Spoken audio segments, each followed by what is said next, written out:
Tout de suite, l'info.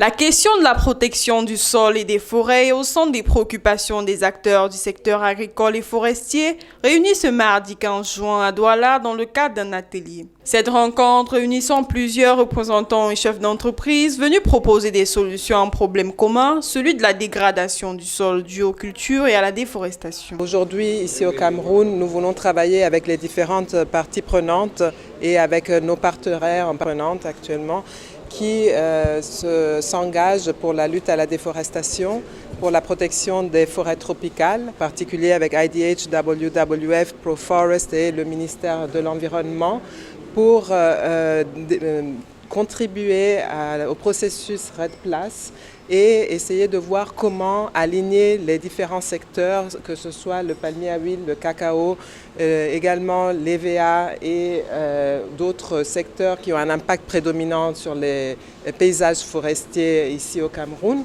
pour voir de quelle façon nous pouvons créer une dynamique de synergie et avoir un impact plus incisif, améliorer notre collaboration avec plus de force. En outre, ce dialogue avait pour but la promotion de la durabilité dans les filières agricoles telles que le cacao, l'huile de palme, le café. Bien que ces cultures permettent d'accroître l'économie du pays et de nourrir des familles, elles contribuent néanmoins à la destruction et à la déforestation du sol. Au-delà de la réduction des émissions de gaz à effet de serre de 32% d'ici 2035, l'objectif principal est de contribuer au développement du Cameroun à travers la modernisation des différents secteurs de développement tels que l'agriculture. Il est question d'aller attaquer, n'est-ce pas, les moteurs de la déforestation liés à l'agriculture, pas pour réduire les espaces culturels, mais pour augmenter le rendement agricole. Selon une étude en 2015, 3500 hectares de forêts ont été détruits en faveur de l'agriculture. Pour l'Organisation des Nations Unies pour l'alimentation et l'agriculture, en abrégé FAO, entre 2015 et 2020, 58 000 hectares de forêts ont été détruits pour la même cause. Une étude que nous avons réalisée, ne serait-ce que pour l'année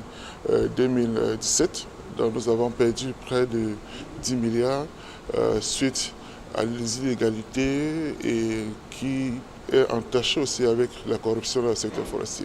Parlant de la déforestation au Cameroun, déjà ce qu'il faut noter selon un rapport de WRI, en 2019, plus de 3500 hectares de forêt ont été convertis pour le développement de l'agriculture au Cameroun. Et un rapport de la FAO nous donne de comprendre qu'entre 2015 et 2020, le Cameroun a perdu près de 58 000 hectares de forêt. Pour certains experts, si rien n'est fait, le Cameroun pourrait perdre une grande partie de sa forêt dans les années à venir.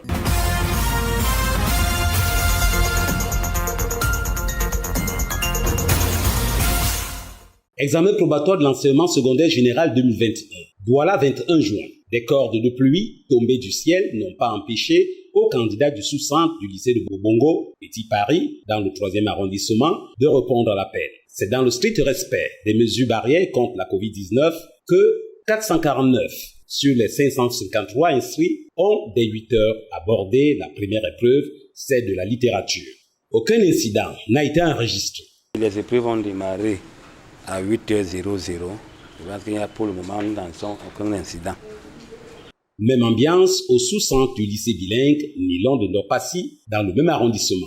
Des 817 candidats inscrits, 5 ont brillé par leur absence. À en croire certains candidats, l'épreuve de littérature n'a pas été difficile. La première épreuve de la journée de littérature, et j'espère forcément que les épreuves suivantes seront abordables comme l'épreuve de littérature. La première épreuve était là, nous laissons seulement entre les mains du bon Dieu, on a fait ce qu'on pouvait faire. Au démarrage de cet examen, tout s'est déroulé sans anicroche. Au sous-centre d'examen du lycée d'Aqua, dans la commune d'arrondissement de Douala 1er, aux premières heures de la journée, des parents qui y sont allés accompagner leurs enfants n'ont pas manqué de justifier leur initiative. C'est une responsabilité pour moi. Je l'ai toujours fait depuis le primaire. Je tiens à le faire jusqu'au bac. S'il le faut même, pourquoi pas à l'université? Moi, je l'ai toujours fait avec tous mes enfants, quel qu'en soit l'âge. Parce qu'un examen officiel en plus. Il y a les hommes et les femmes qui prennent les enfants des gens, ils les amènent n'importe où. Et alors le parent est obligé d'accompagner son enfant à l'école. Des apprenants se sont dit bien préparés pour aborder les épreuves. Je suis quand même bien préparé. Bien préparé à aborder les épreuves. Les consignes leur ont été rappelées. Ici, 1032 candidats affrontent l'examen dans une ambiance lourde. Le lycée ayant perdu son proviseur, Madame Vondo, née Adélaïde Flore Mengemessi, dans la nuit du 18 au 19 juin courant, de suite de maladie. Nous avons sollicité l'appui des collaborateurs, de très proches collaborateurs de Madame le proviseur décédé, pour créer une cellule psychologique pour rassurer les candidats et pour faire en sorte que la disparition de Madame le proviseur ne soit pas un handicap par rapport à leur comportement à l'examen. Bon vent à tous les candidats au probatoire qui s'achève vendredi 25 juin 2021.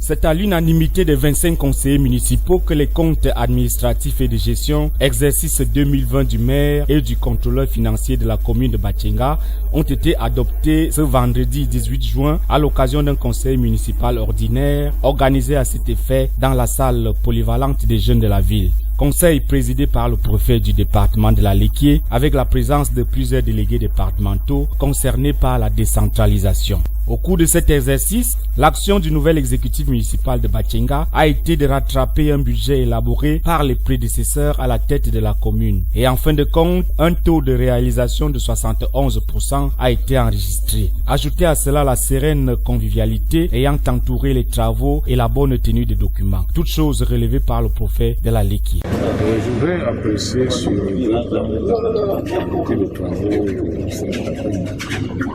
d'abord, le marque qui a prévalu avec un climat convivial. J'ai découvert les conseils municipaux qui lisent les documents, qui les discutent, qui les évaluent par rapport à ce qu'ils ont vu sur le plan. Et je crois que cela est très appréciable. Une mandature ouverte en mars 2020, c'est-à-dire à mi-parcours d'un exercice entamé par le précédent conseil, ce qui n'a pas empêché le nouvel exécutif de Batchenga à assurer un taux de réalisation de 100% en ce qui concerne les projets d'investissement public dans cet arrondissement du département de la Léquié. Embellie perceptible également pendant les travaux et qui s'est matérialisée par la maîtrise de la situation salariale du personnel de la commune, de l'appurement total des arriérés à la CNPS, de la dette intérieure et vis-à-vis des prestataires de la commune. On a également noté une intense activité à travers le territoire de la commune de Batchenga. Ce que je constate plutôt, la vie devient de plus en plus chère. La population a augmenté. Je crois qu'il faut qu'on encourage les jeunes à s'initier à l'agriculture. Il a cependant été relevé pendant les travaux que la commune de Batchenga souffre d'un besoin criard de la main-d'œuvre. Les jeunes en âge de travailler dans la localité préfèrent aller se chercher dans les grands chantiers très présents à Batchenga, ce qui empêche la commune d'être au maximum de ses performances. Le préfet de la Léquié a recommandé à cet effet au maire de trouver la main-d'œuvre dans d'autres localités du pays en argumentant que cela n'était interdit par aucun texte.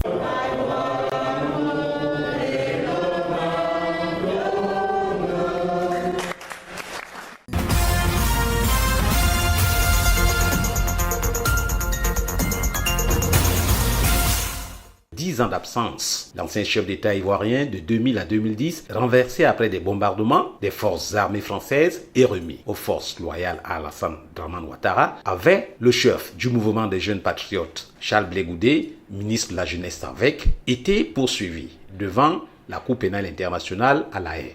Après un long feuilleton qui aura duré 10 ans, Gbagbo et Blé Goudé auront été définitivement acquittés le 31 mars 2021. Heureux de retrouver les siens, le leader du Front patriotique ivoirien, FPI, était maillon essentiel dans le processus de réconciliation des Ivoiriens qui ont atrocement souffert des affres de la crise post-électorale de 2010 à 2011. Le retour de Gbagbo a permis de se faire une idée de sa popularité en Côte d'Ivoire. Au Cameroun, où il est considéré comme un panafricain, c'est un sentiment de satisfaction qui anime la majorité. Je suis très heureux en tant qu'Africain pour ce retour, ce grand retour triomphal, parce que c'est un fils de l'Afrique qui a été libéré. C'est un monsieur que j'ai toujours porté dans mon cœur parce que c'est un grand homme, c'est un grand panafricaniste. Ouais, c'est un bon retour, non? Parce que ça remet le pays en paix, puisque le pays était toujours avec les petites turbulences, ça va le remettre en paix.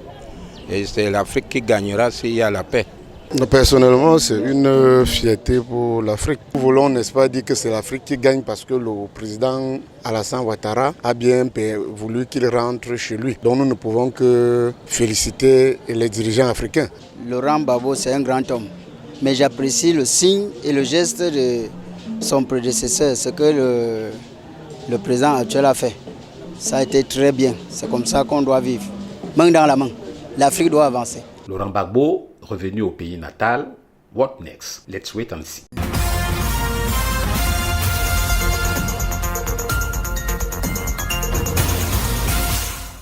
Fort envers et contre tous, c'est sous ce thème qu'a été observée l'édition 2021 de la Journée internationale de sensibilisation à l'albinisme proclamée le 13 juin 2015 par l'Organisation des Nations Unies. À Douala, la journée a été marquée par des activités de l'Association des femmes albinos du Cameroun, AFAC en abrégé, organisées au Starland Hotel à Bonapriso.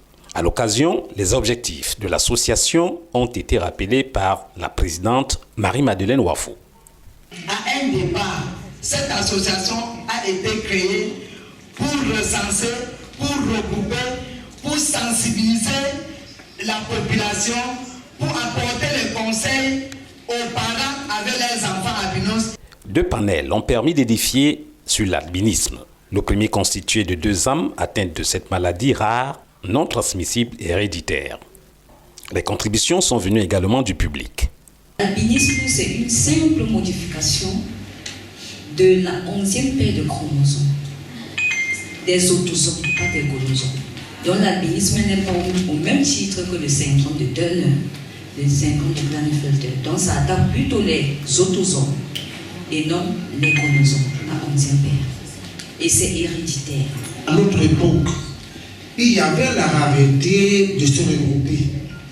Il y avait plein d'albinos, mais qui étaient incapables de se regrouper. À l'intermède, le public s'est fait plaisir à travers un défilé de mode présenté par ces êtres victimes de nombreuses discriminations. Que de modèles, que de couleurs mises en relief par des mannequins aux allures de déesses. Au nom des arts du spectacle servi, des prestations scéniques.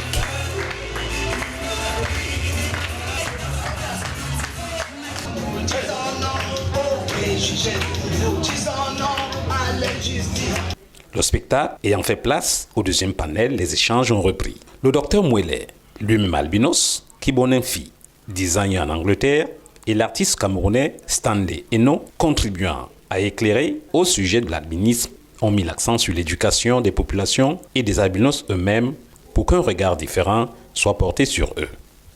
Sur les mesures de protection contre le soleil, le docteur Mouelet. Éviter les rayons ultraviolets du soleil, comment? Par l'utilisation de crèmes anti-rayonnement ultraviolet, par l'utilisation de vêtements recouvrants et également par l'hydratation cutanée qui empêche ce qu'on appelle l'héliodermie. De l'atteinte des objectifs de la FAC, de ses membres, des moyens et de ce que fait la FAC en faveur des albinos, Marie-Madeleine Wafo en Africa. J'ai eu à récupérer les enfants dans des familles où vous voyez un enfant avec ses propres parents chaque jour, reste à un angle de la maison, l'enfant ne change avec personne. Elle ne joue même pas à la maison. Je parviens à récupérer ces enfants, les apprendre à défiler, à se vanter, à marcher. À l'occasion, la Miss et le Master Albinos 2021 du Cameroun ont été présentés. Des primes et présents ont été remis aux différents acteurs de cette belle journée internationale de sensibilisation à l'albinisme.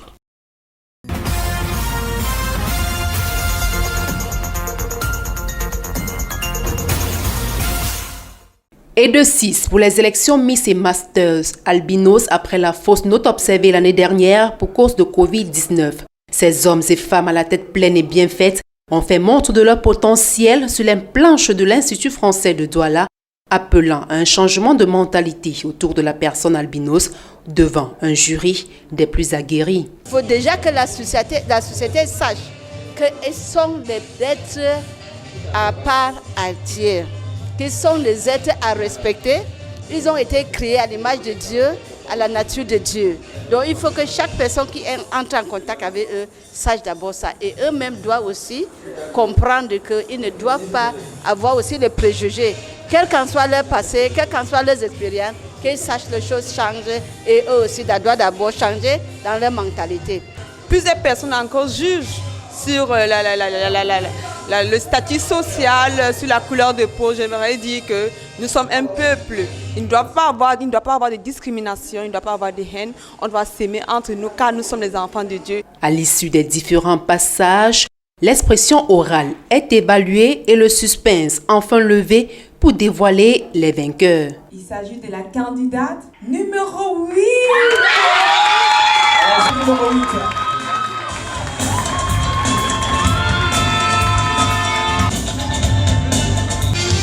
Notre mission en tant que Miss sera de lutter contre la discrimination, qui est aussi le thème de notre journée aujourd'hui, c'est-à-dire faisant de la discrimination une histoire lointaine. Ça n'a pas été facile pour moi d'être ici. Je suis très ému, je suis très content. Une action en 3 lignes de la journée de sensibilisation à l'albinisme qui a connu l'adhésion de plus d'un. Nous, Prudential Beneficial Insurance, avons décidé d'accompagner cet événement parce que notre objectif premier, c'est d'aider les gens à profiter du meilleur partie de la vie. Et ce projet étant pour nous comme une action sociale pour permettre de donner ce sourire et de donner espoir à ces personnes qui sont les albinos, qui sont parfois discriminés, maltraités. Pour le comité d'organisation, tout est bien qui finit bien.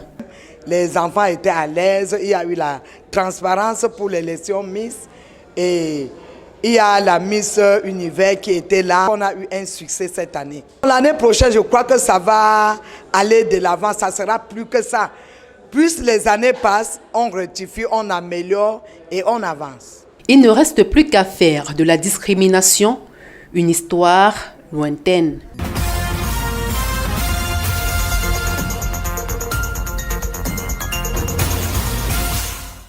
45 millions de francs CFA, la contribution annuelle attendue de chaque pays membre de la Commission des forêts d'Afrique centrale, COMIFAC en abrégé, en vue du bon fonctionnement de cette instance en charge de la conservation et de la gestion durable des écosystèmes forestiers de la sous-région. Et pour la nouvelle équipe dirigeante du secrétariat exécutif de la COMIFAC, l'urgence est à la mobilisation des financements à l'exécution des différents projets. D'où ce plaidoyer auprès des États membres pour le paiement de leurs contributions égalitaires. Il se trouve qu'en dehors du Cameroun, qui est à jour de contribution, tous les pays ont des arriérés. Et donc c'est le moment pour nous de pouvoir lancer un appel pressant à tous les États de pouvoir prendre les engagements qui sont les leurs, étant donné que la COMIFAC est l'outil des États décidé par les chefs d'État de l'espace COMIFAC. Les assises de Douala étaient aussi le lieu pour l'équipe en poste depuis le 4 juin 2021 d'établir son plan de travail annuel et d'en définir les priorités. La priorité reste vraiment la lutte contre la déforestation, la restauration également des paysages dégradés, la promotion du développement vert pour pouvoir combattre les changements climatiques et aussi la lutte contre le braconnage. Comme vous le savez, le braconnage en Afrique centrale est devenu une menace de paix et de sécurité. Cahier de charge en main, les acteurs au plan de convergence de la COMIFAC sont appelés à jouer leur partition en vue des échéances internationales. Celui de la COP sur la biodiversité et celui du rendez-vous prévu à Glasgow sur le climat, sans mettre de côté le congrès forestier mondial prévu à Marseille. Les dés sont désormais jetés et les maçons seront jugés au pied du mur.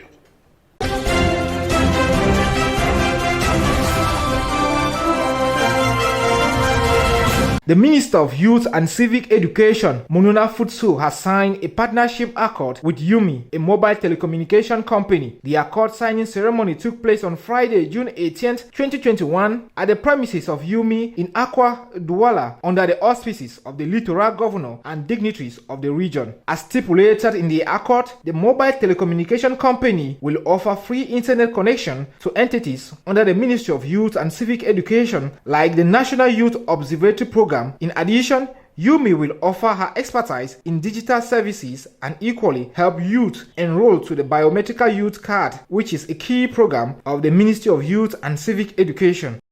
We are translating to reality the vision of the head of state for youth by giving you the opportunity to share internet of one by 5 people, internet for one, having free calls in Yumi and 10 minutes out of Yumi. On the other hand, the Ministry of Youth and Civic Education will mobilize its personnel to benefit from free trainings offered by the mobile telecommunication company. Since 2018, the government through the National Youth Observatories has instituted the Biometric Youth Card.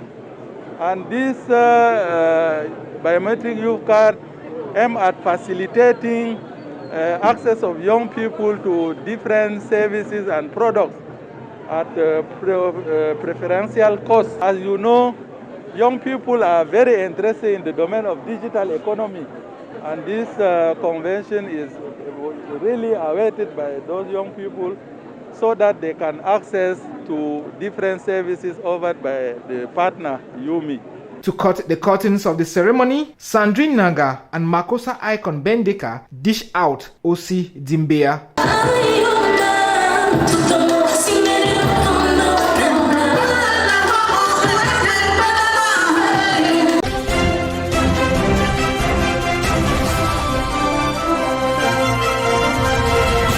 Every June 23rd of the year is commemorated as the International Widows' Day, to launch activities in prelude to the celebration of this 11th edition of the International Widows' Day. The Douala 3 Council organized a one-day workshop to sensitize widows of the municipality on what is expected of them ahead of the D-Day.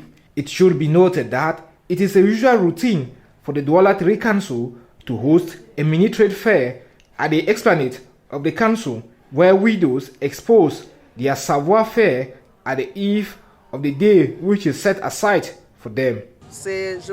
I want to state here that the Douala 3 Council is very close to its population and listening to them. What we are doing today is in the same light with our mission, which is to cater for our people. We want to give reassurance to this part of the population, which is most often marginalized and stigmatized by people around them. We wish to put joy on their faces once more. We equally want them to be autonomous, as we shall be offering them free trainings on agriculture, aquaculture, just to name but these. After exposing their savoir-faires on various stands, widows of the Douala 3 Council will take back home a token donated by the council. These donations will go a long way to boost the petty businesses of these widows so they can keep on catering for themselves and their kids in the absence of their husbands.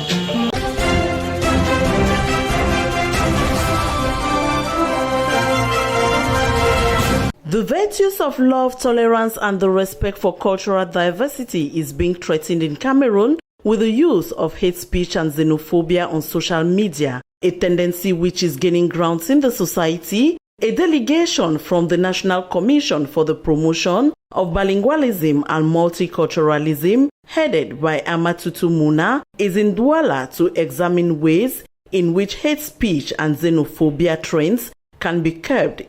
We noticed through reports and other venues that the media also have people who promote that sort of speech through internet, social media, even through sometimes TV debates, etc. So our role is to try to see if we can create this awareness so that the main media, who are the people carrying most of that, can start to begin to identify. Hate speech and xenophobia manifested through violence, insults, frustration, discriminations and prejudices, the head of the delegation pointed out, though hate speech emulates from different causes, the media is also responsible for its spread. Our role is to come, get the information, maybe suggestions also, and then present them to the head of state.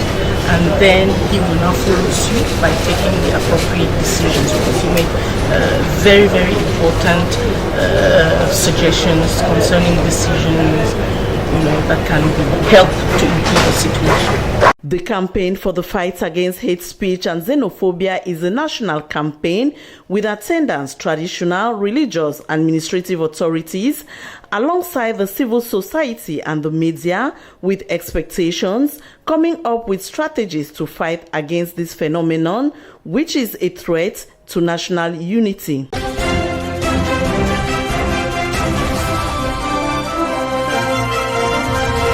Annual contribution expected from each country member of the Commission of Central Africa Forests, COMIFAC, for the smooth functioning of the intergovernment organization whose goal is to manage the forests of Central Africa in a sustainable manner. The contribution of each country is essential. According to the new Executive Bureau of COMIFAC, for the swift realization of their different projects, the rapid contribution of country members is primordial. The challenge that we have is finance mobilization, because we need a resource for the implementation of the convergence plan of COMIFAC. And we are facing many issues as the equal contribution from member countries of COMIFAC. And this is what we are trying to mobilize this funding from the member state of COMIFAC. Throughout the 3 days workshop of COMIFAC taking place in Douala from the 13th to the 16th of June 2021, it is an avenue for the new team in place since the 4th of June to present their annual roadmap and their priorities. As a CEFDAC chairperson, I'm very glad to see the new team arriving for the ruling COMIFAC, because with this new team, maybe we will be in more confidence. We who are partnership and other stakeholders in the framework of COMIFAC.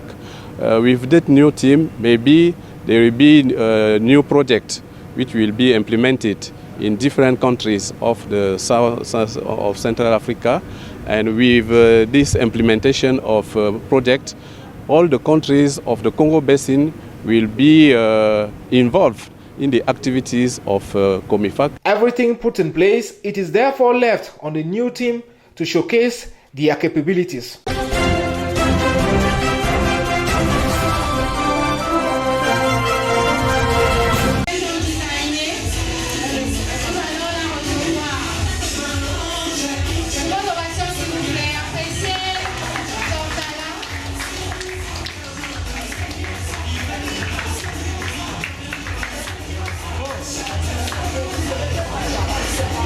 The Albinos fashion show that took place Sunday the 13th of June 2021 in Douala was full of pomp and color, with the amazing performances of albinos showcasing their beauty. A performance which sent a message to the public: they are the same like others regardless the color of their skin. Organized by the Association of Albinos Women in Cameroon, with the main objective to create awareness on albinism and offer a platform for persons with albinism to showcase their talents, it was also an occasion for them to be schooled on health-related issues. Say that albinism is a huge disease, not disease but condition that could give us skin problem, ophthalmological problem, and to prevent skin problem, albino has to preserve themselves for sun and for lack of hydration. adding more valor to the events where public figures such as Stanley Eno and Kibon Enfi, a US-based Cameroonian designer who advised albinism is not a handicap. Of this event, I'm particularly very interested in albinism because it took a lot of education for me to be able to honestly appreciate the beauty and the challenges that these people go through. So it's really an honor for me to be here. And as you know, one of my top models in my company is an albino. Actually, the face of Cameroon Clothing Company is an albino. Yes. Presenting the 2021 Miss and Mr. Albinos, Chimi Maeva, the Miss Albino, stressed she will not relent efforts to educate the population on the plights of albinos. Activities that I was telling first, sensibilization is the most important thing that I will do, sensibilization of population. Okay. Observed every June 13th, it is a day set aside to spread awareness on the odds faced by people living with albinism.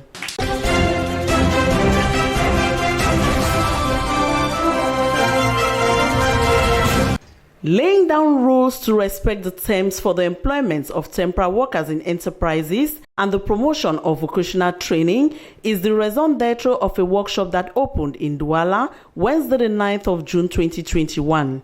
Presided at by the Minister of Employment and Vocational Training, Issa Chiruma Bakari raised the need of reviewing the place value in vocational training, its importance in nation building to ensure proper employment conditions to the youth. The private sector and para-public sector being the main users of temporary workers, it is observed generally they do not follow the right procedure of recruitment, said to be abusive, recruiting mostly foreigners. We want to promote and to tell people that there is a framework that governs the employment, the temporary employment in Cameroon. So we are here today to call on all our partners, be them private or public, that the government has laid down rules that everybody has to follow. So those who don't respect these laid down rules have sanctions too. The Labour Code and a text laying down the conditions for the opening and rules for the functioning of temporary employment companies by Prime Ministerial Decree comes to regulate the sector with innovations discussed during the workshop. This new rules and regulation on our activity in terms of sorting, doing like a filter at the entrance to companies that was coming like adventurous, and also set the standards very high. Vocational training enhances employability skills and facilitates integration into the job market. The minister reiterated the need for parents to get their children enrolled in vocational schools so as to reduce youth unemployment.